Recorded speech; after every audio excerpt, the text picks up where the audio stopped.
Hej, det er Anders fra cakeprint.dk. Jeg har forsøgt at lave en monteringsvejledning til jer. På videoen her kan I se, at jeg allerede er begyndt at klippe i printet, hvor jeg sådan set klipper det rent, så det passer til kagen. Her kan du se, at der er plastik bagpå. Det skal man have af.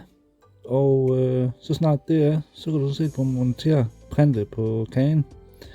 Sørg for, at der er godt med småcreme eller icing på. Jeg anbefaler helst icing eller småcreme, da flødeskum og alt andet kan få printet til at revne, eller farven kan tvære af på printet. Her kan du se, at jeg prøver at klippe noget i et papir, der hedder luksuspapir. Papir har ingen plastik bagpå, så det er bare at klippe ud.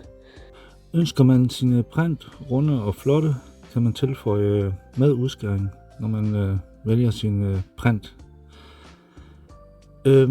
Men her kan I se, så er de skåret ud, og jeg har smidt en klat småcreme oven på de her muffins.